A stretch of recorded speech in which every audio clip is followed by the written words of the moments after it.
And we have said it that tomorrow will not belong to us. They have been cheated for too long. And just, suck it in. You must be drinking a lot of coffee. Not a lot of coffee because I get my kick from the energy of our followers. So my coffee comes from the followers. Yes. And I can see that energy is really building. Now, you've been in the news recently because you were left out of a debate. What happened? So we heard that it was going to be a presidential debate. And we were excited about it because it was an opportunity to meet with the big players in the game, both young and old. And we were prepared for it. As a matter of fact, we had rumors that there were attempts to break it into two so that I won't have to confront people I call it big owners. But somehow some influence came in and I was completely excluded. They claimed first that it was a decision made based on character. And I started asking them, okay, who here has a problem with character between the guy who cannot enter the US and the one who just came from the US?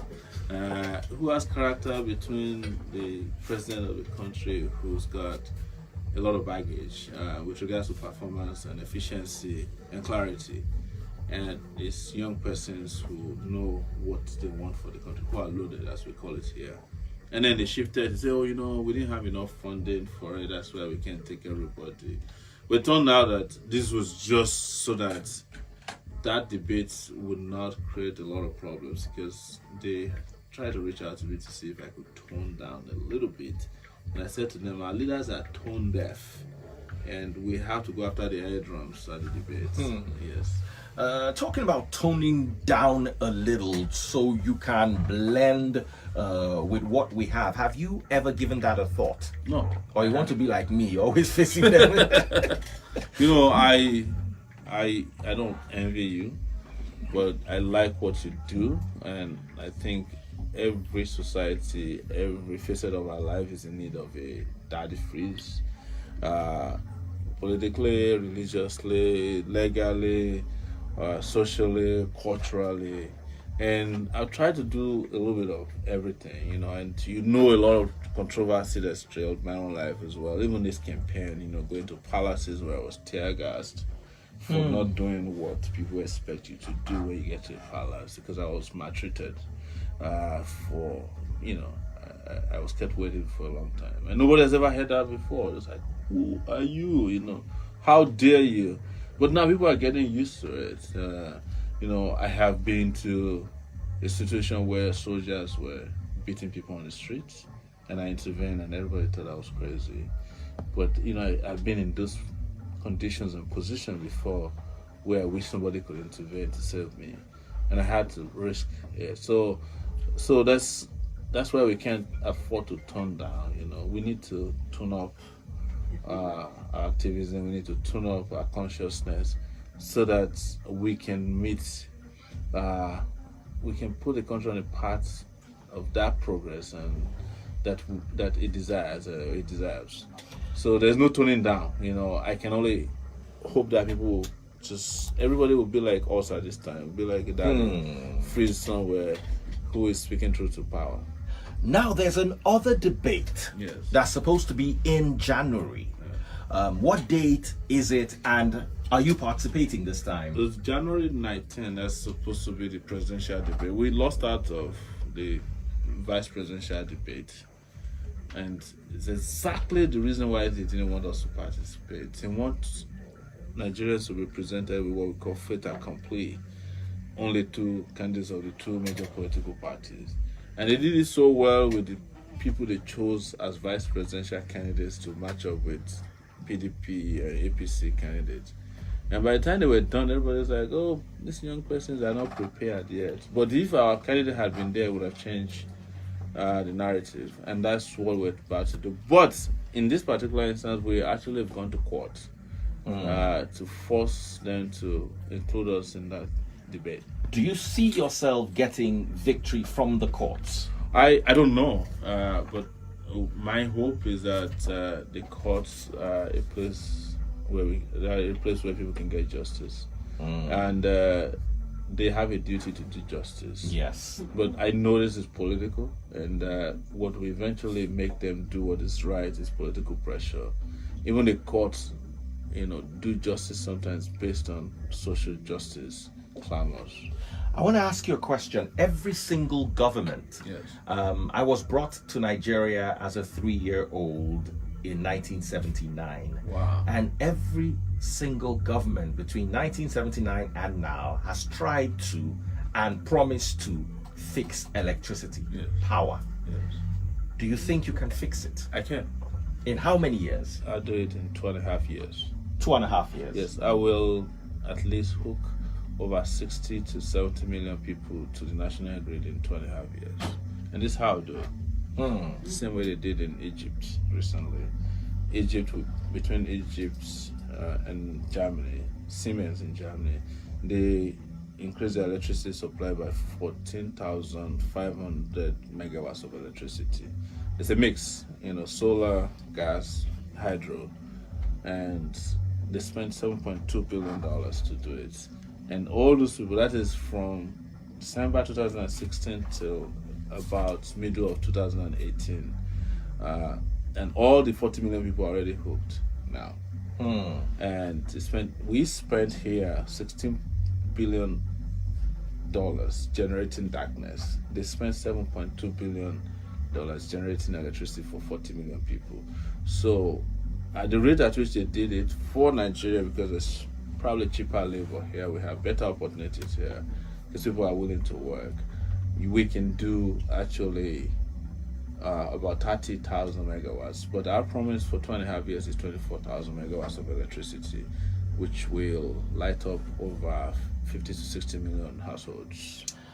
You spoke about gas. Yes. And that's the bane of the southwest part of Nigeria. Gas is still being flared as we speak. In Niger Delta, everywhere. What can be done to curb that wastage, in your opinion? Yes. You see, gas that is being flared is gas that is polluting the environment.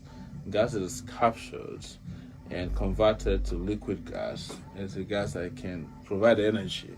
What we need to do is to capture the gas and turn them into kinetic energy. Let me just use that freely and use it to generate electricity. One thing that has not even happened in Nigeria, which has happened everywhere else, is that there has not been gas pipelines to homes, just like we have electricity. In Europe, In Europe, everywhere else is having it. We're still rolling around cylinders.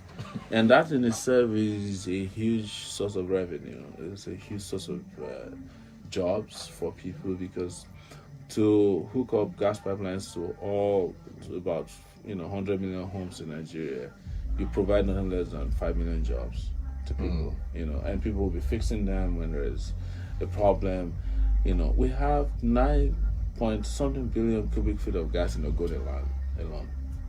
And right now it's being flared. We need to capture it, use it for, running our turbines and use it to generate electricity. But we need to clean up Ogoni land first, because we've just been paying lip service. What I would say to you, since 1979, and this gives credence to what I say, we have not had leaders that are critical thinkers.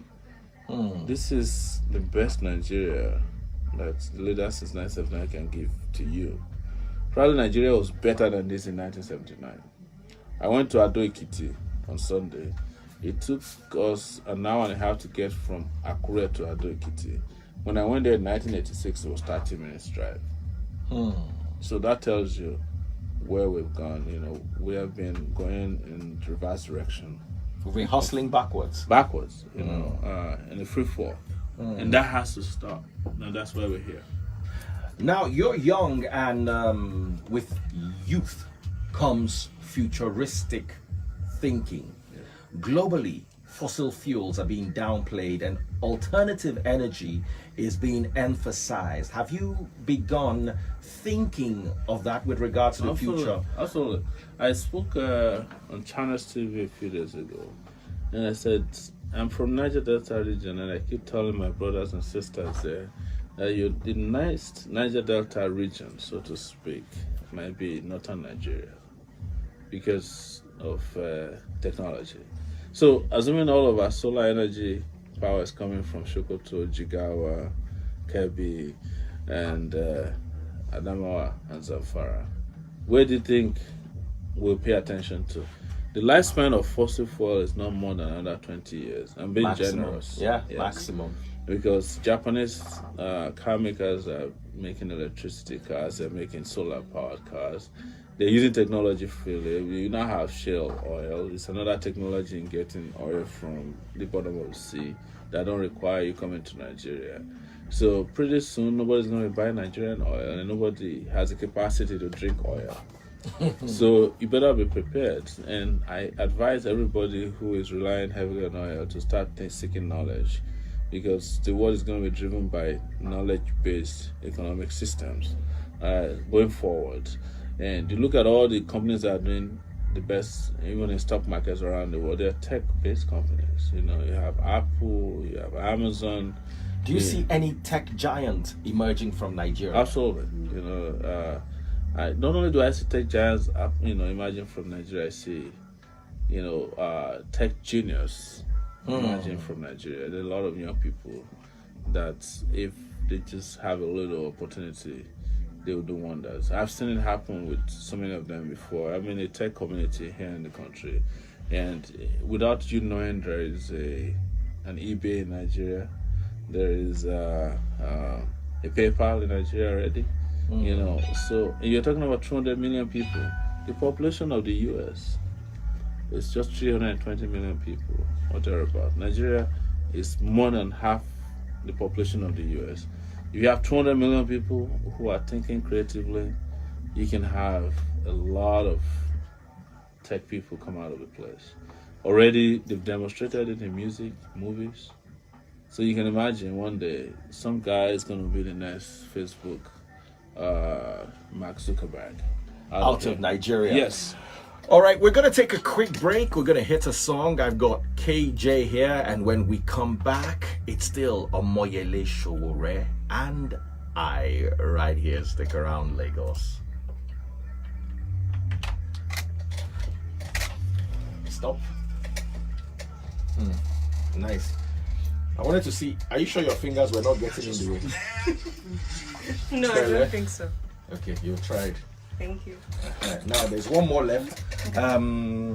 Ogasho, what do you really want me to? I've asked you my own set of questions that have been bugging my mind.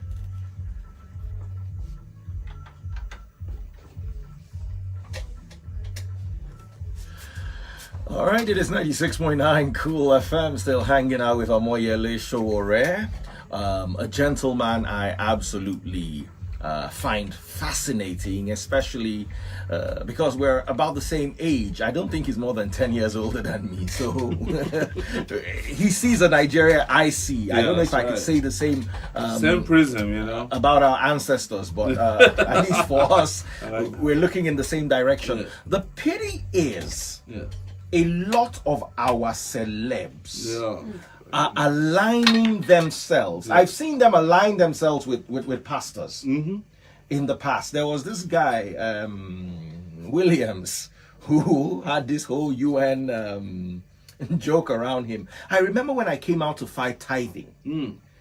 He came out releasing some captions saying, pay your tithe, pay your tithe. So I asked him, I said, who do you pay tithe to UN? Yeah. You know? So we they were paying tithe to the UN. So I could see them aligning with the forces of religion because they're gonna get stages to perform. Look at that comedian, for instance, at I don't know what his name is. There was one Shango festival held earlier on in December. They say his church, all I saw was all sorts of idols, and he was there insulting me, teaming up with the religious leaders because of the opportunity the religion would create for them to have stages to. Now I see this same alliance happening in politics. In politics. Yes. How are you reacting to this? Oh no, a lot of our supporters are actually pissed with them. That because when we started, we reached out to a lot of people you call celebs. Because my own understanding of celebrities are that they derive their legitimacy and their existence from the public, and whenever the public interest is at stake, they side with the public. But here, they derive their legitimacy from the public, but they derive their existence from the oppressors. And it's very, very shameful. And, I remember meeting Aporo at the airport. One night I saw him, I said, Aporo, can I talk to you? He was very, he said things that were demeaning to me, because I remember when he was still in Okokomaiko, I sent a reporter. I think he's still there. Yeah, but I sent a reporter. He might have moved out, yeah. But I think mentally he's still I sent there. a reporter to him because I really liked his, his countenance and demeanor as a comedian. Because I'm always looking for a person like Chris Rock in Nigeria who's like, he can say anything. And he looked down on me. It's like, he was looking at me like I was dead. And so many of them, we reached out to them, they're like, oh, do you have something for us? Do you have something for us? And I've said to them, there's a thing that Yoruba say that, a fish is only a fish if there's water. And which is that water can dry off your fish one day and you'll be gone. And what's the water or who's water is just these young people who are supporting you. They are the people from whom you derive your celebrity status. Yes. But they are the same people who are unemployed. They are the same people who are homeless. They are people who are addicted to drugs because things are hard for them. They are the ones who can get to their destinations because our roads are bad. They're the ones who don't have opportunity to get admission because they don't have connection. But you are there, you are playing your opportunistic game, and then you come and do haha on Instagram and Twitter and Facebook. So it's a shame that these celebrities, also young people, have sold their soul to the political establishment, and they must be told the truth. Part of the speaking truth to power has to do with celebrities. We did it when we were younger, during Abiola's time. Every musician that sang for Abacha did not survive.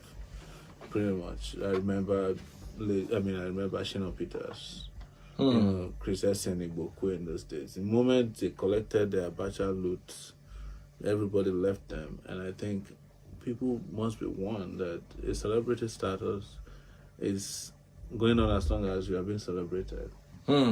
Word.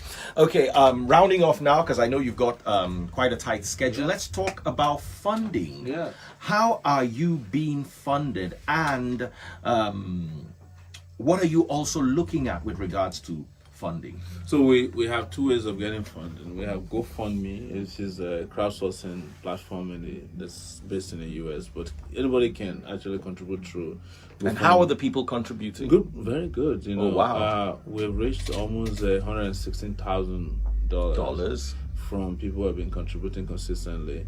We've actually received more contributions since we were denied a place on the campaign. People were more sympathetic. Yeah, and so there's a lot. Every night people contribute, every day people contribute.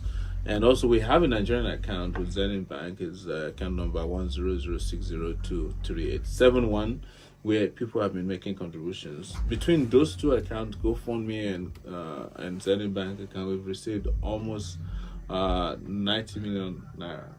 Our goal is actually to reach 400 million, we're looking for 400 Nigerians who can afford to contribute $1 million naira each to the campaign. Because if you can have a Nigerian presidential candidate or a president who is not controlled by cabals and godfathers and godmothers, goddaughters and godsons, you will not have the burden of governance that we have now, because it's a free ride for the president. I know how to step on toes.